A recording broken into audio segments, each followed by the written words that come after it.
Hello, good afternoon. We just barely crossed, actually good half an hour ago. I'm Aaron Nakos. I am a process engineer at Johns Inc. Hamworthy Combustion, and I've been with the company for about just under a year. Before that, I was at Phillips. Hello, good afternoon. We just barely crossed, actually good half an hour ago. I'm Aaron Nakos. I am a process engineer at Johns Inc. Hamworthy Combustion, and I've been with the company for about just under a year. Before that, I was at Phillips. Yeah. I wish. Just mute it. It would be nice if it could go the reverse way, where it would speak before I had to actually speak.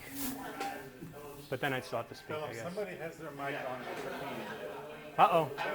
Tell them they need to mute their mics. Can somebody please mute your mics, please? Just mute it. It would be nice if it could go the reverse way, where it would speak before I had to actually speak. But then I'd stop. There's 7 seconds of lag. Uh-oh. Tell them they need to mute their mics. Can somebody please mute your mics, please? Time out. Penalty flag on the field. We're going to have to restart the YouTube video. There's 7 seconds of lag. Can somebody please mute your mics, please? Time out. Penalty flag on the field. We're going to have to restart the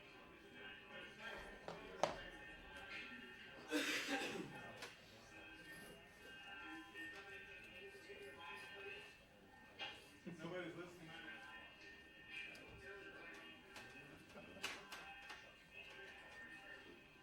Or they are listening and they're like, ha, this is fun.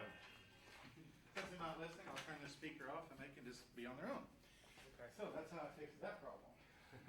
All right, we're going to re-rack and roll. So you'll watch for questions if. Nope, I'm not doing it. Okay. I'm going to stop the broadcast. I'm going to re-rack it and roll it. All right. Well, while you're doing that, I counted I think there were 15 last I counted, maybe 16 now. All of you, I guess, are TU here. Afternoon, again, without the echo, I hope. Again, my name is Aaron. I work at Johns Inc. Hamworthy, and I've been there for about a year. Before that, I was at Phillips 66 in their research center, and I really like what I do. And I'm going to talk a little bit about my area of work, which, quite frankly, this presentation was created by Steve Bortz, who's a senior engineering manager in our group, and he's the one that's the expert at it. So I'll tell you, if you can come up with questions that I can't answer, it's good because it challenges me and it gives me a chance to talk to him and ask him about it. And normally he might be here doing the presentation, but he wasn't able to travel to Tulsa today because he's in Los Angeles. So before I get started, I don't know if it's common to see this, but it's very common in meetings, especially in industry, to begin with a safety moment. Do you do that here at all? Sometimes, maybe? No? Okay. Well, you'll see, as soon as you start getting into the working world, everything about safety becomes so much more important. I mean, for one, you're often working with things that have the potential of hurting or killing a lot of people. But also, it's there becomes a whole legal framework in terms of what employers have to do to protect employees, and these kind of things help promote that culture. So at Johns Inc. Hamworthy, we have a saying that every good meeting begins with a safety moment. So I thought of something, but I'd recommend that all of you, whenever you start something, especially if it's in a group or something where you're going to be doing something that might be dangerous, have a review of what could go wrong. Okay, and just here's my safety moment. So just in general, have you ever heard of line of fire hazards? Yeah, what are they? I see a head nodding, and I'll repeat what you say. So, no, you've heard of them. Okay, that's good. So line of fire is pretty straightforward. What it means is what it sounds like. Something that if a gun's pointing at you, you're in the line of fire. If a valve that has an open end on it is pointing at you, you know there's high pressure in there. You're not going to want to stand in front of that if you're opening it. And maybe we're not opening valves or doing that kind of thing in our daily lives. But for example, the other day I was trying to open up a paint can, and I had a screwdriver, and I was trying to actually I was just simply twisting it underneath the lid of the paint can propping it up or lifting it up a little bit at a time. And for whatever reason, there must have been some force that was directed toward my other hand that was holding it. And I don't have much to show for it. It wasn't a bad injury, but I just reminded myself that that line of fire concept applies to anything. If you have a force that's going to be directed at your body somewhere, try to come up with an alternative position for yourself. And I could tell you a lot of stories about getting to the point where I probably should have had stitches if I hadn't done that, or because of what I did, rather. So I just wanted to leave that with you as you go about your lives. It's always better to have all of your fingers working, and you do a lot with them. So I, again, am here to talk about post-combustion control. And this is kind of a funny order because I looked on the syllabus, and we had to move a few dates because I wasn't able to present next week and so on. So I'm talking about cleaning up nitric oxides and some other carbon monoxide hydrocarbons, which are going to be discussed in detail where they come from and so forth and what they do in future lectures. So it's a little bit backwards, but it still kind of stands independently from those. So the question is, when do you use post-combustion control? And really, most of the time it's about regulations. We don't do it on campfires because we're not regulated, but if you have a big boiler that, or some kind of other process heater, whatever it is that uses the flame, you're putting hundreds of millions of BTU sometimes through that, and you need to be able to deal with the amount of pollution that comes with it. And that can come from just the temperature of the combustion process itself. The air is hot. It can also come from the fuel, which can bring contaminants in with it. And sometimes even processes just have maybe things that just fly through that aren't part of the combustion, but they're still pollutants. We're going to focus on the most two industrially relevant areas, which is NOx and CO. CO for carbon monoxide, NOx for oxides of nitrogen. So it's NO, NO2, and to a small degree N2O. And there are others, like I mentioned, that would different, maybe special applications would have to handle depending on what their process is. But because those are kind of specialized, and this is a more general topic, that's why we're focusing on these two. So I'm going to talk about what we call selective non-catalytic reduction, selective catalytic reduction, and oxidation catalysts, and then end up talking a little bit about these systems and how they're designed and optimized. Now, has anybody here heard of SCR, SNCR? It's just even acronyms. It's fine. SNCR is where we're starting because it's actually the simplest of these processes. Selective non-catalytic reduction, pretty straightforward. Basically, when you really just whittle it down to its most basic idea, you're injecting ammonia in with a hot gas that has nitric oxides in it, and those nitric oxides, the ammonia and the residual oxygen in there react to make nitrogen and water. There's also potentially the bad reaction that could happen where you're going to actually be making more NOx, and so that's something that needs to be looked into when you design a system. What do these look like? There could be other processes. This one's showing thermal oxidation, where whatever maybe somebody's doing. They're doing some process that's generating some waste hydrocarbons, and there's going to be the fuel and the combustion air coming in. The whole objective of that is to get rid of something. Maybe it's a poison, maybe it smells bad, whatever it is, it needs to be eliminated, and one way to do that is through combustion. So you have a high temperature flame here, and you're creating the NOx that, again, you'll talk about in a future lecture about how that goes. And at some point in that process, there's going to be an injection of ammonia, and that chemistry that I just discussed happens in a somewhat cooler region. And most of the time, because you're generating a lot of energy, you might as well get something out of it. So there's a boiler most often, or some type of water heating system downstream. Temperature window is pretty high, and when we talk about combustion control technologies, this is the high side. We're talking 1600 to 1900 Fahrenheit. You can, I mentioned you'd use ammonia. It can be another chemical called urea. Urea is a molecule that looks, hopefully this focuses on the board, and I don't have a marker. So it's basically an oxygen, a carbon, and then two NH2 groups on the sides of it, right? And those NH2 groups, especially when there's water present, you can add hydrogens from the water, and the oxygen, you can get a carbon dioxide, and then two ammonias out of that, and those ammonias can be reactive. And you, with SNCR, the key takeaway is that it's high temperature, and I guess the second key takeaway is that if your permits or your objective is to make emissions that are less than 30 parts per million, it's not the right solution. It'll only get you down to about that far because you have constraints on kinetics and equilibrium that prevent it from going farther in a practical sense. It's also hard because when you're injecting a reagent, you're injecting it in a small point, or maybe a couple of many small nozzles.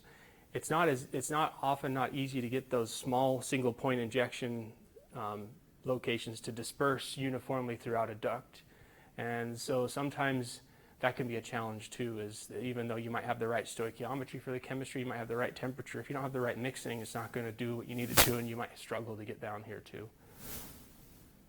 And this plot just simply shows the ratio of outlet to inlet NO versus temperature and the ammonia to NO ratio.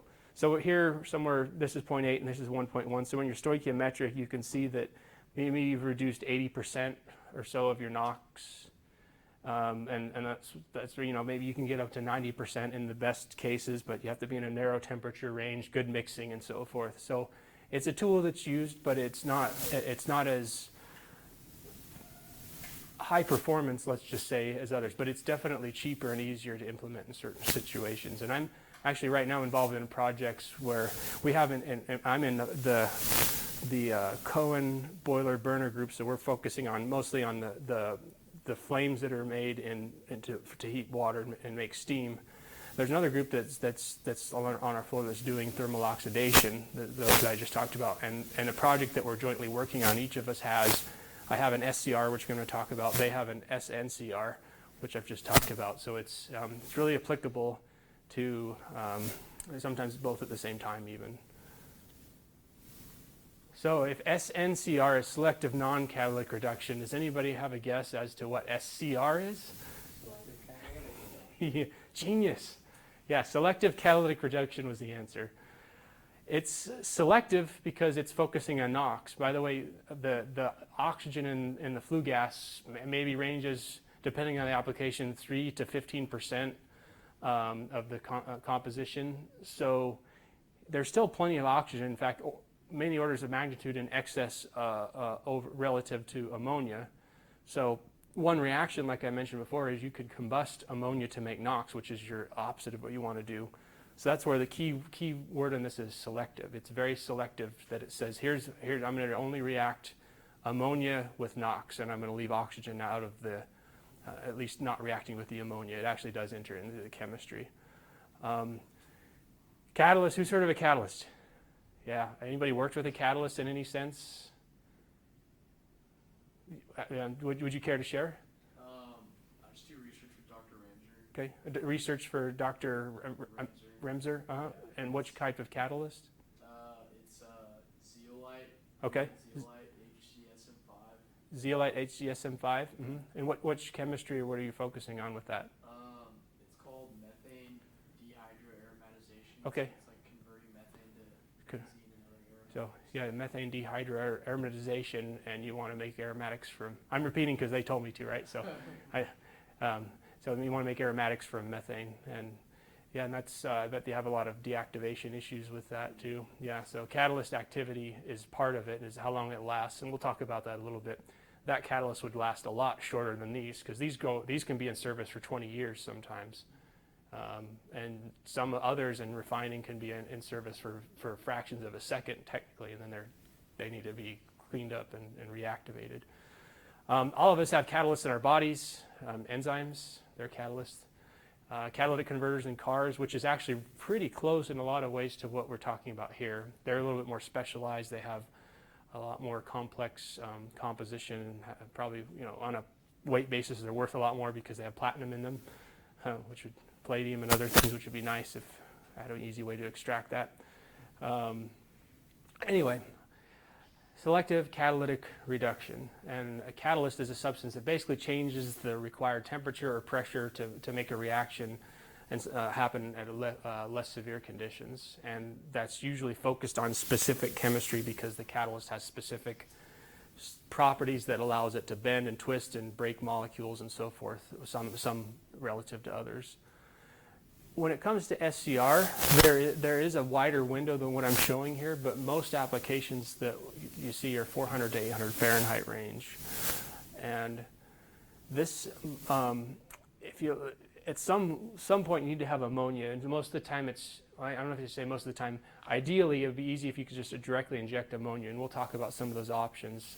But the ammonia is, or some form of ammonia generating reagent is introduced upstream of the catalyst.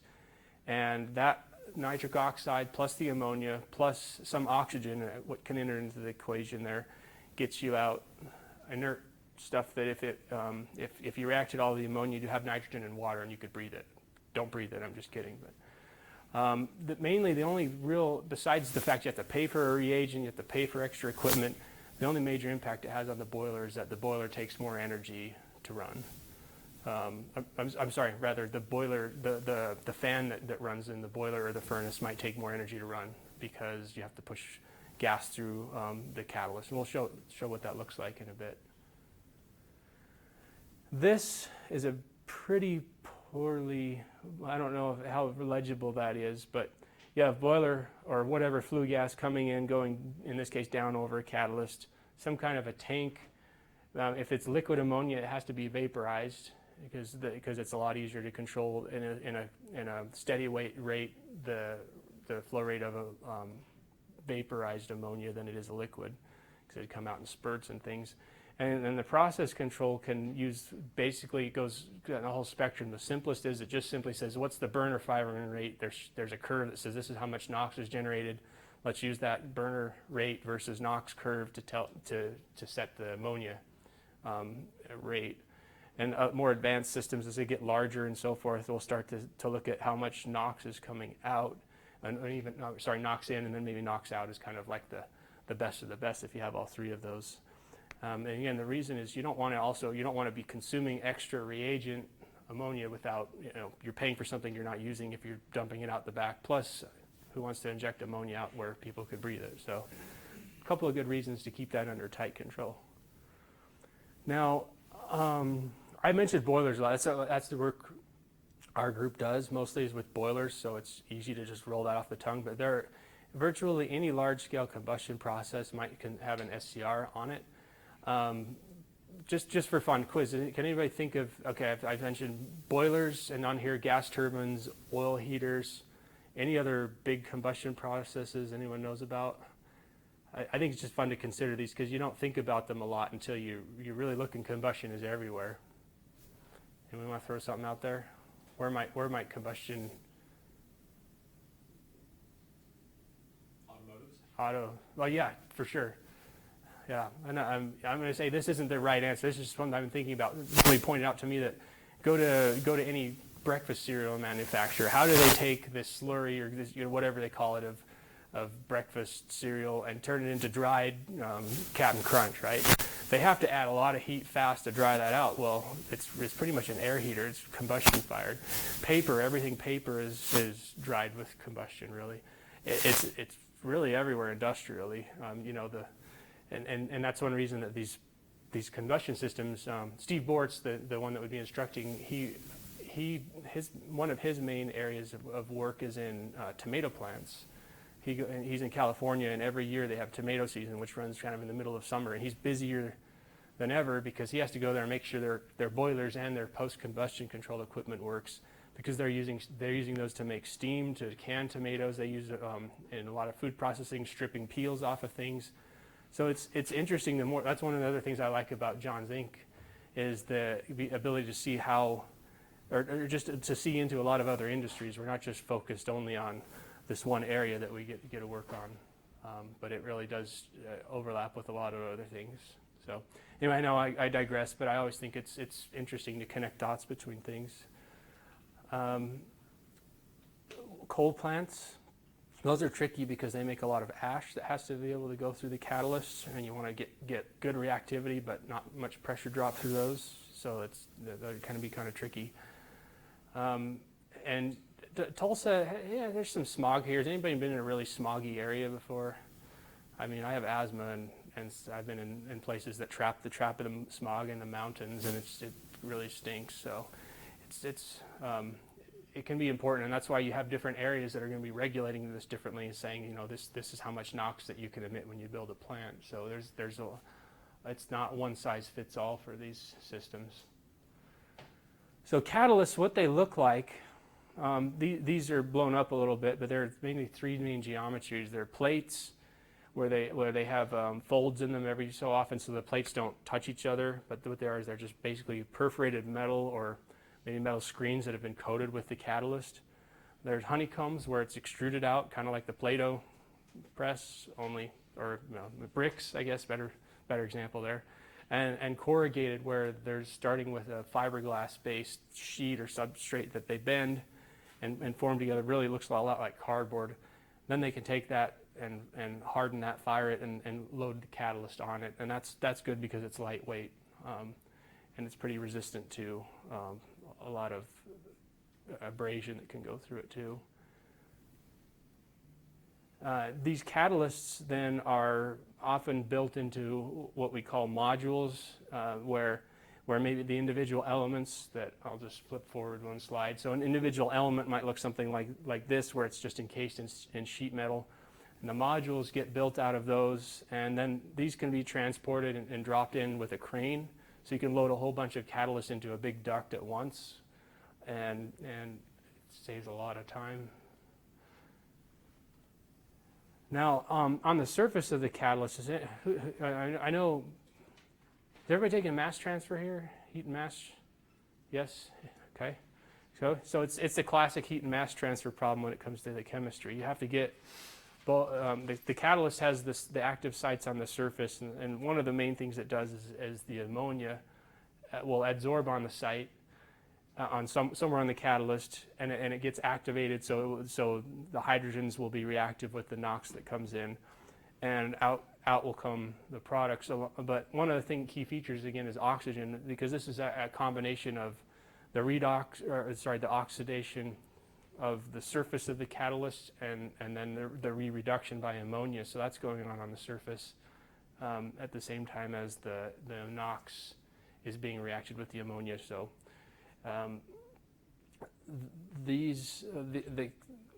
there are companies, Haldor Topsoe is one, that make catalysts, and that's their specialty. We at Johns Inc., we do the best we can if we're doing systems to say, okay, here's what we think the catalyst volume is going to be, and then we might be able to give a quote for a customer without having to go to a vendor, but any system design requires you going to the experts on catalysts. I'd also just add one other thing that's interesting is depending on the ratio of NO to NO2, you're going to have different mechanisms, because the fastest one of them all is this one where you have these two reacting together and they don't need oxygen to make the products.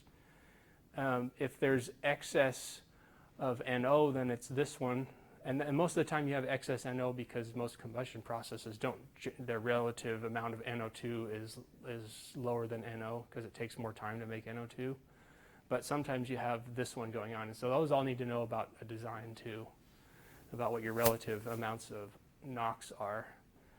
On the catalyst itself, I listed the composition. It's typically a vanadium and combination with tungsten on titania. You could kill that catalyst and make it so it doesn't work pretty fast if you put the wrong stuff in there. Sodium, potassium, alkali metals, arsenic, chromium, those can all kill a catalyst. And one thing I've learned too, chromium, where does chromium come from? Well, stainless steel, if you have process furnaces and you have high temperature materials, sometimes those materials will slowly leach this stuff.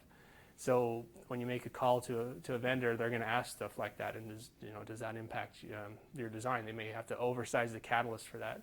Plugging can be an issue, especially if it's in something that combusts material that's going to form particulates. Sintering. Has anybody heard of, know what sintering is? Or show of hands who knows what it is? And all right, show of hands who doesn't. All right, good. I'm glad to have honesty here. So sinter is very close to melting in the concept, but it's not exactly melting. It's more when you have really small particles that are close together, and I'm talking like ceramics. When you fire a ceramic pot or something, the reason that gets hardened is because you have sintering going on, where at the interface between different grains of things, they start to melt together just because the surface energy of the atoms on those corners is high enough to get them moving a little bit. So you can actually make something harder, and with a porous material like a catalyst that has a large surface area, that's bad. And that's again, it's all centered around high temperature. So we got to watch out for the temperature range, because certain materials like ZSM5 we just mentioned. Do you know what can you give us a range of temperature that your experiments go ish? And it's okay if it might be proprietary too, but it's Yeah, I'm not really sure. it's probably closer to the 1,000 Fahrenheit plus. I'm guessing. I think it was under that. Yeah. Okay. Well, that's good. That's probably why I'm doing research on it. But a lot of times those are higher, really a lot higher temperature. This reaction, again, as I mentioned, is around 400 to 800 most of the time. But there are catalysts that can do higher temperatures. In fact, one vendor's literature shows their curve here, where they're showing how much their denox performance changes on a percent relative to something that's unclear, because none of these hits 100%. But I don't know. And they have there's three different. So most of the time we're working with catalysts, the orange catalyst A curve, but they have other catalysts can go higher temperatures, but they may start off with lower activity overall, or no activity at the lower temperature. So it's really all about finding the best solution for whatever application you have. Auto engines, I think, or automotive catalytic converters would be in this higher temperature range, if I'm not mistaken. So the reagents. So I talked about the catalyst, talked about the overall concepts. What about the chemistry? Now, we often call things that are built in our industry are often called skids. Anyone ever heard that term before? Skids? Oh, you have a question? I was just saying I heard it. Okay, great. Okay, sorry, it looked like a question. Okay, good. So skid, would you care to elaborate? What is a skid in a few words? It's if you're designing something, you're just making it like it's all just one piece, so Yeah. it can be transported to the facility. Yep, nailed it. Yeah. So she said if in building something, you might have all the parts, but in order to transport it and keep it intact and not breaking and stuff, and making it faster to assemble on site, you're going to have it prepackaged. Usually it's a steel frame, and it's going to be, depending on how heavy things are that go on it, there's going to be engineering involved in making that steel frame. And those things are called skids. And a skid in this case is going to have, for controlling anhydrous ammonia, and anhydrous means no water. That's the simplest thing. You're just simply putting ammonia into the system. You don't have to vaporize or react anything before you put it into the flue gas. But this is pretty simple, but it has a few main components. It's going to have, and I'll actually go back because I didn't hit on that well enough earlier. One key thing I missed here was that there's a dilution air blower coming in, so you might have the right reagent metered, but in order to get that evenly dispersed across here, there's not enough overall ammonia flow for it to uniformly disperse across a lot of small holes across a big duct. So you're going to dilute it with air, and that's going to carry it through and disperse it. And so all skids for SCR systems I should refrain. They're direct injection, where you're just directly spraying a liquid inside, which we'll come to doesn't, but most of them have an air blower on it.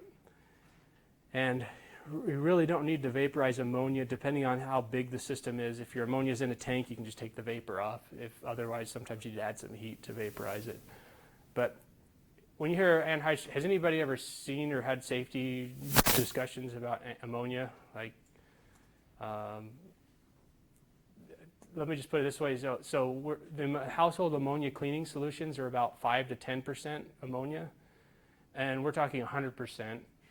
I've seen on YouTube, I found a video where a police officer was responding to somebody who they use ammonia to help add nitrogen to soil for farming. And somebody had chipped over their nursing tank, as it's called, and had a leak and was unconscious there. A police officer went and his dash cam showed it, and he was dead in a few seconds after breathing into the cloud of ammonia. So it can be pretty hazardous if you don't know how to deal with it, and you need to have a good whiff of it. So there are special handling requirements, and that makes it so that, and also just perception. Some people don't want to deal with ammonia. If you have to put an SCR system in downtown New York City, you're not going to probably have anhydrous ammonia. You're going to choose something else because the consequences of a release are more severe than the extra cost of doing something else. So here is a picture of one of the skids that Steve had developed. Now this is a pretty small one as far as skids can go. But the common features, again, there are actually 2 air blowers in here. Anybody think, why would you want 2 air blowers? Yep. And it's not shown here, but there's going to be a connection to an ammonia tank that flows through with regulator and flow controller, or flow meter, flow controller. And ultimately, the air blowers converge with the ammonia, and that gets sent up over to here to the injection grid. I was curious when I saw this, well, what's this thing right here? That's actually a kind of an air filter that feeds the inlet air filters that go to each blower. So it's pretty basic. Still, it's nice to have it prepackaged and be able to send out. I thought it would be interesting to show an ammonia injection grid here, because I just say, oh, this is where goes the ammonia injection grid. We'll talk a little bit more about them. But this is a duct, so this is a horizontal flow. And frankly, I don't know which direction it's coming from, but these right here are individually tunable by these valves up here, so that when you're actually doing this, you don't always have an ideal world where everything is uniform. Your velocity might be higher here than here, because some of these times these take a 90-degree turn, or the NOx concentration can be different if you have multiple burners and they're firing differently. So you can actually adjust as it's operating the relative ammonia distribution across that grid, and so you can get uniform denox performance. And I just thought I'd point that out because it's kind of nice to know where that connects to. So the ammonia flow control unit goes to the ammonia injection grid, and then chemistry happens. Aqueous ammonia. Most of the time they are 19-29%. Those are kind of standards, and if those are spilled, they're not going to effervesce and release a lot of gaseous ammonia at once. These are most common, and they're perceived as, and rightfully so, they are less hazardous, but they still are not hazard-free.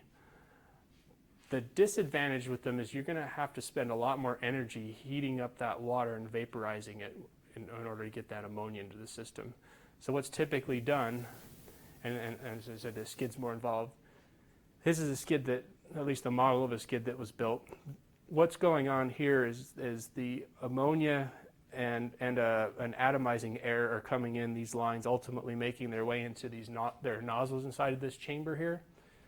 So the atomizing air makes the mist out of the aqueous ammonia, but in order to vaporize all of that water, there needs to be a heat source. And so the way that's typically done is heated air, sometimes flue gas, will come through. In this case, if it's air, this is an air heater. So there's a huge power consumption requirement to take the air from sometimes maybe below freezing up to a couple hundred degrees Fahrenheit to make sure that all of that water vaporizes and you get it uniformly distributed across the reactor, head of the reactor. Urea is the last one. We talked about urea a few minutes ago. There are 2 options with urea. They can be directly injected, or you can convert the urea to ammonia first. Most of the time, I think there are different concentrations of urea, but this is one common one. Have you ever heard of diesel exhaust fluid? Same thing. It's also another simple metering skid as far as being able to control the rate of it. And you're really just injecting, you're just taking it and putting a nozzle or some nozzles in your duct and injecting it across there. But the biggest challenge is you're going to have a hard time getting uniform distribution of ammonia or urea and its decomposition products across the catalyst.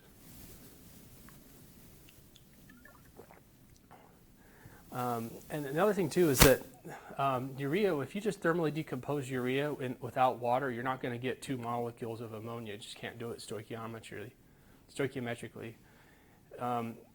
There is definitely some water vapor in the combustion process, but the time and the chemistry is such that you can't get 2 molecules of ammonia out of 1 molecule of urea. So one of the products is isocyanic acid, which decomposes to other things and can make N2O, which is laughing gas and also a greenhouse gas that we suspect will begin to be regulated at some point. But if you pre-vaporize the, it says pre-vaporization, really what it is it's more than pre-vaporization because there's a time that the aqueous urea is heated and it resides in a vessel that can take the pressure as it's heated, and that drives the decomposition of a urea to CO2 and ammonia. And then you have to vaporize that, so you still have a more complex system. So that's a key disadvantage, and it takes quite a bit of energy to do all of that. Okay, I've just talked for quite a bit, kind of halfway point-ish here. Does anybody have any questions or comments? Is this the most exciting lecture you've ever had? Good. Don't say no. This is maybe not the best drawing to start off with, but the whole point of it, I'm going to show some pictures of some different SCR configurations and some things you have to think about. Because I didn't know much about boiler, anatomy of a boiler until I came to work at Johns Inc., and this doesn't show it very well.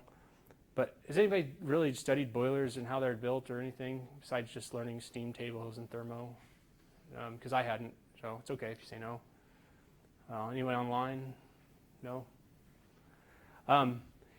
Okay, what's shown right here, this is the burner location, and all along here is basically an empty chamber that the flame can propagate down, and most of the heat, and the sides of that chamber are lined with tubes where most of the heat transfer occurs. It kind of depends on which fuel you're firing, but you get a high amount of radiative heat transfer into there. Those tubes all converge up to this right here. On top of it is a drum for the steam to collect, and then the steam exits and goes to wherever it's consumed. And then the flue gas makes a turn underneath the steam drum, and on the side or throughout that are convection tubes. So now you have hot gas that you don't have to have a flame, so you're not blocking it off if you put tubes in there. And the hot gas just by convection transfers the heat and finishes the steam generation process there. And actually, and then most of the time, if it's this type of boiler, it takes a 90-degree turn. Here is shown the ammonia injection grid and the skid for the ammonia flow control. The SCR catalyst. This right here is called an economizer. Many boilers have this, and the cold water is fed first through this. It's kind of like a counter, if you look at the overall system, it's kind of like a counterflow heat exchanger, where you have would that be counterflow? That would be co-flow, I guess. You're putting coldest flue gas with coldest inlet, so you can absorb some of that heat. Then it comes out the stack. And this blue thing, I was wondering what that was, and I realized that's for exhaust gas recirculation. I'm sure that if you haven't, you'll have somebody talking about that, but that's one way of managing the amount of NOx that's made, is by controlling how strong your combustion happens at one point, and you can do that by giving it more inerts, and that way you don't have as high a temperature in that zone, and then overall you're making less NOx. So a lot of times these technologies, this and then the NOx cleanup SCR can work in conjunction. So even though this picture is kind of, it's good from a drafter who's trying to figure out how to lay things out, it's still pretty informative if you know what to look at. And I'm trying to think if there's anything else that's worth pointing out on here. This right here is the forced air fan. So it's taking huge amount of air. The rough rule of thumb is as many thousands of pounds of steam you put in there. I think it's about the same weight of mass of air going in. And that's blowing in here and pulling some of the flue gas in. So here's what an actual picture of one of those might look like. This isn't that boiler I was showing, but it's similar. Stack here, economizer, catalyst and reactor. Here is a tank for anhydrous ammonia storage. This is not the ammonia flow control skid. I don't know what that is, but it's somewhere else.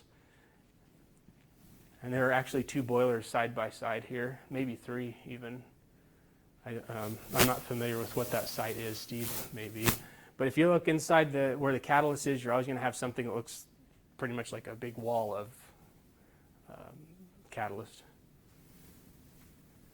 Another configuration that can exist, so I talked about that other boiler, that's called a D style, because if you look at its cross section, there's like the steam or the water pass kind of look like a D shape.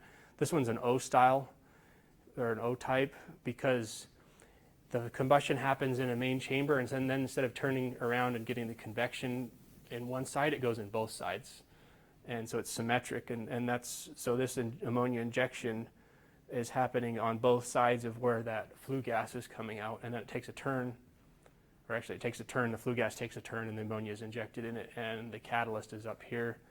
And then in order to measure the distribution, there are probes downstream of the catalyst that you can sample one at a time to figure out how to tune that ammonia injection grid. And I've been involved so far with one SCR startup, accompanied Steve on it earlier this summer, and this was the type of configuration that we'd worked with. And it was funny because the customer, we were getting there, first thing you got to do is make sure the burner and the boiler system are working properly. Then you're going to start to optimize, turn on the ammonia and optimize the SCR. Well, we were just about ready to turn on the ammonia, and somebody said, "You guys lose the catalyst?" And these things aren't easy to do. You think cranes and stuff. In this job, it was smaller. They actually just got a lift and were able to load it, but they hadn't loaded the catalyst, and we would have just dumped ammonia if that hadn't happened. Steve says, it's unbelievable. That's the first time you've ever seen that happen. But that's why you communicate and ask questions. Make sure you got everything set up for the safety and reliability of your systems. I've seen these, and I always wondered what they were, and I've learned more about them since I worked at Johns Inc. Anybody seen these like at power plant or driving sometimes out in the middle of nowhere? There's a power plant where you have like a kind of big, huge box out in the middle of nowhere. You know what that is? Yeah. Okay, good. I'm not good that you don't know what it is, but good you're shaking your heads. Thanks for the feedback. This is what's called a HRSG often, or heat recovery steam gen. So the whole point of one of the most efficient ways to make electricity is to to run a turbine, run it with natural gas, and then use that to spin a generator.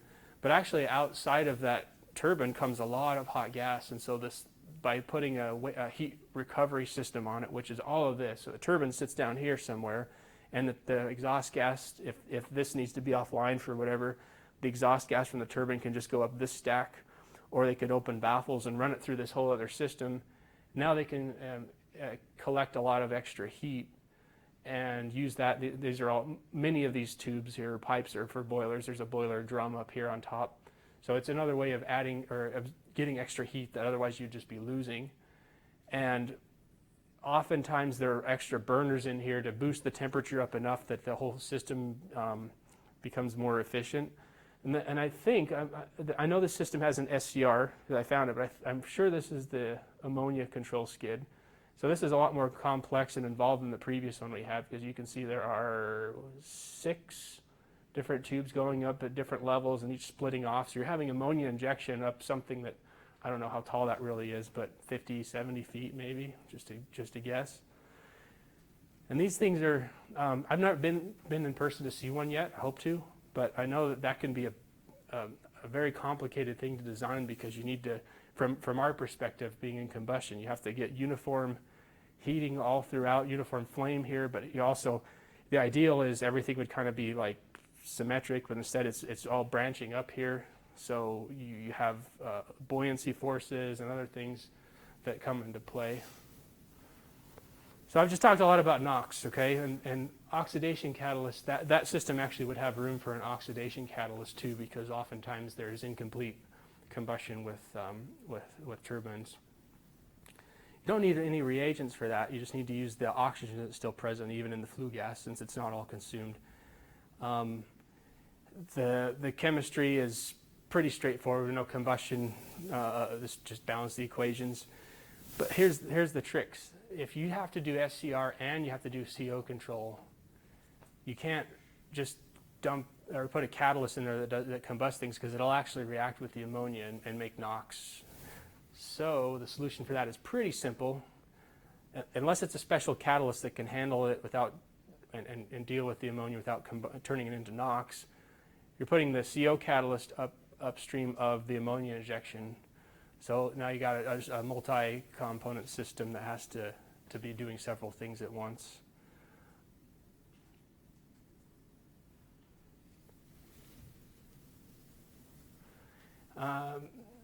Catalyst manufacturers often introduce the test cells or sample places for over time for you to pull a sample out and look at how fast the catalyst is deactivating.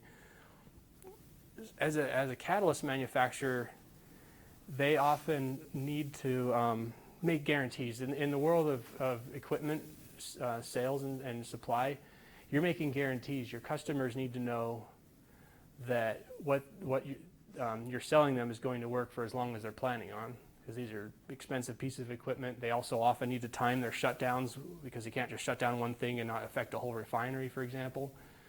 So one way of monitoring that, and one way of also deciding who's to blame for it, if the catalyst didn't perform, they're going to say, well, let's take a test and see. And if the catalyst has a poison, they said, well, you guys said that the concentration was going to be, or this wasn't going to be in your system. You know, they can point the fingers in the right way. So that's one reason they might have these. But if nothing else, you're going to get some information about how long your catalyst life is going to be by being able to take one of these out, say one every year, and then you can send that to a lab for analysis or for testing. And so that's what that is. It just takes up a small space in the catalyst wall. Reactivity of hydrocarbons changes depending quite a bit as you increase the molecular weight. So let me back up here. Temperature in Celsius here, conversion over some kind of oxidation catalyst. The easiest chemical to fully oxidize is carbon monoxide. You've already gotten over the initial hump of adding one oxygen to it, and the hardest is methane, because you have to, like we were talking about, it's a similar principle. It's hard to take methane and do much chemistry with it. It always takes a higher temperature because you have to abstract the hydrogens from it, and it holds on to those more than like a propane or a butane. So those are kind of intermediate in terms of temperature. So if you have multiple species that need to be reacted, say you have CO and you have some other hydrocarbons, you need to need to work with a catalyst vendor to make sure you're getting the right catalyst and the right size and flow residence time for the design. Computational fluid dynamics. Does anybody is that a TU thing? Is that done here? That was the last lecture. Okay. So all right, smiles and familiarity, good. Where I went to school at Brigham Young University, and we had a pretty solid CFD program, so I saw 3D models of big boilers and stuff, and I didn't work in that area, but I'd seen it, so it was pretty cool. I just don't know if the chemical engineering graduate program here has, or even undergrad. But it's something that's very critical, because you really can't test a complex, unique system for the first time. You can't build a mock-up of it. And let me ask you this, because you just had it. What were some of the takeaways? What did you like, or I don't know, highlights?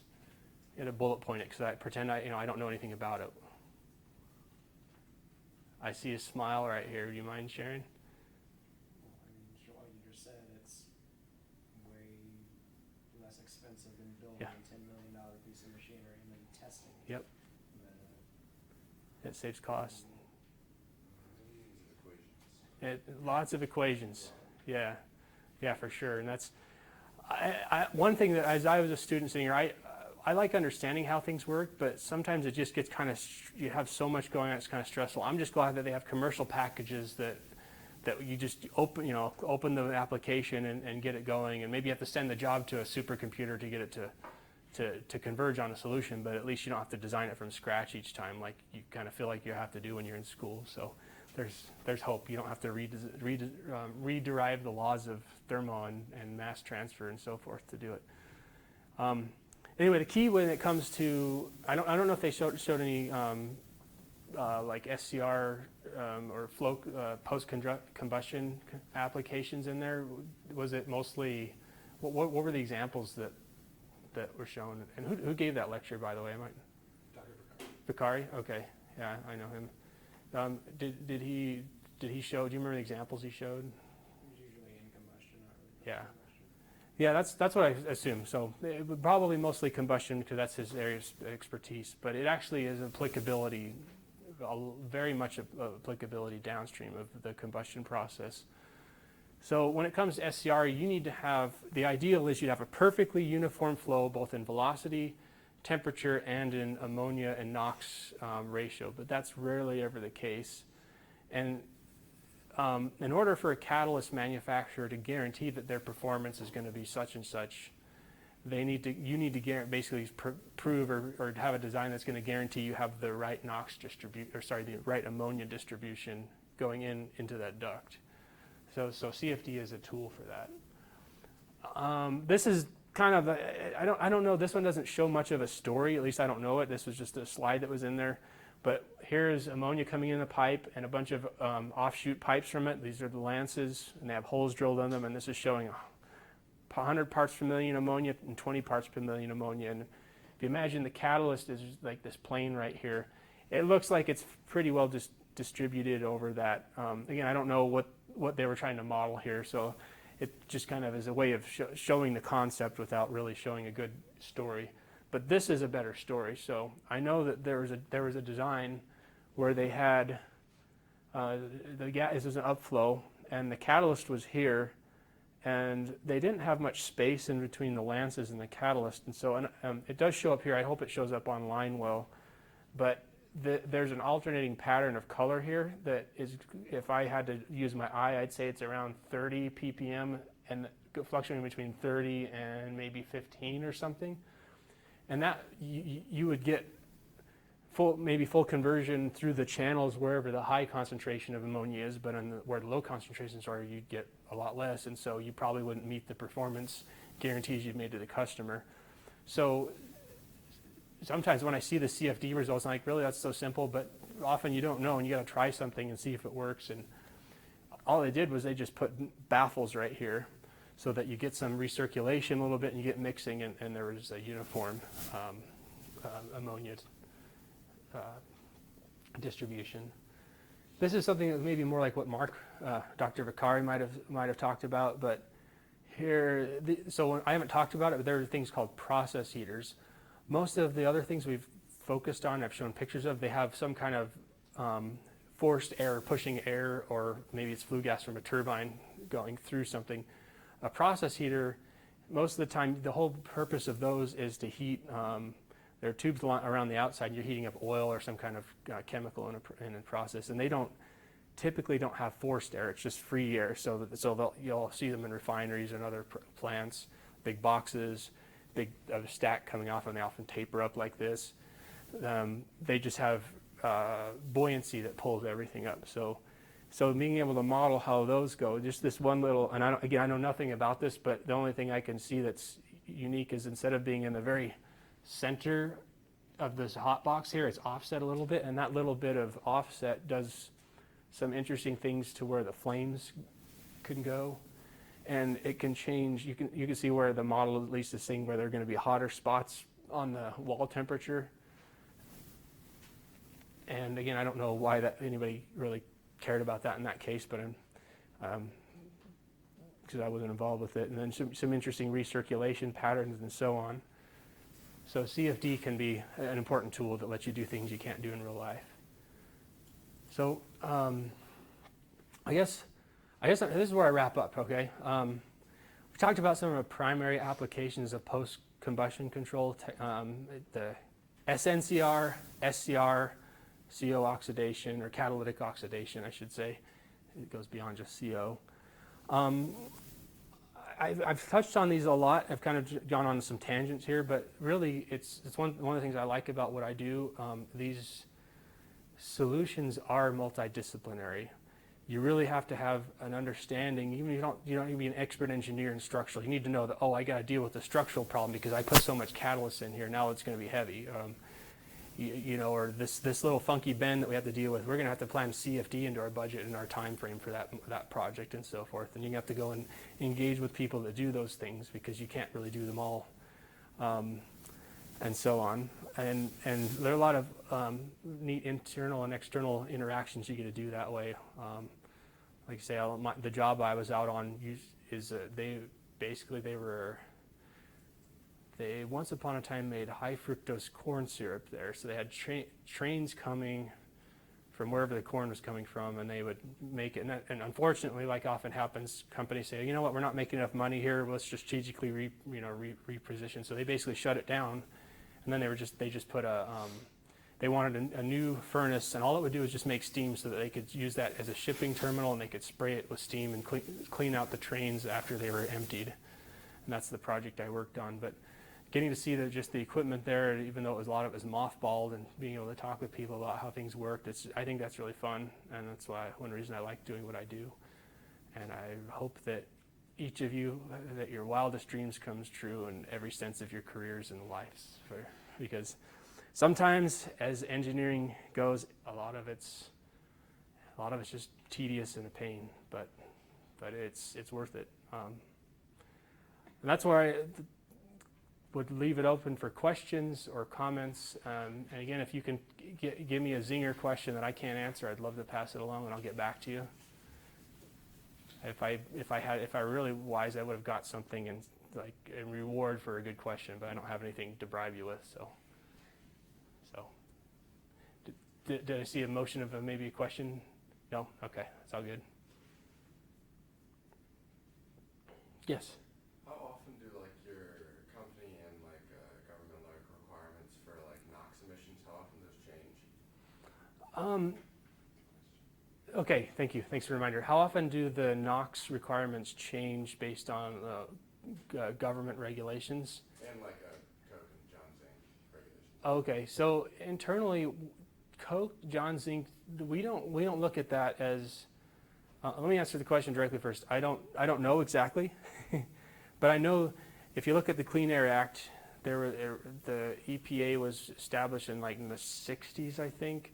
They had an amendment to the Clean Air Act in the 90s, so there was 30 years where they may have had some at the federal level where their control criteria changed, and I'm not frankly as aware of that. And it might sound strange, but the point I was going to make is the most important thing is what the customer tells us they need to do. They know that, and it changes because locally there are different requirements that are going to change how much their permitting levels are.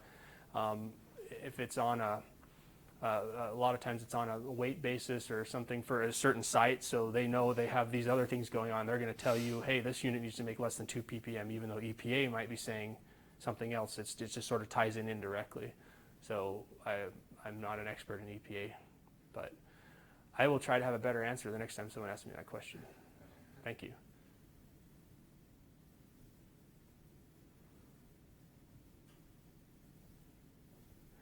I don't. How long is this lecture supposed to go? So right now. Right now? Okay.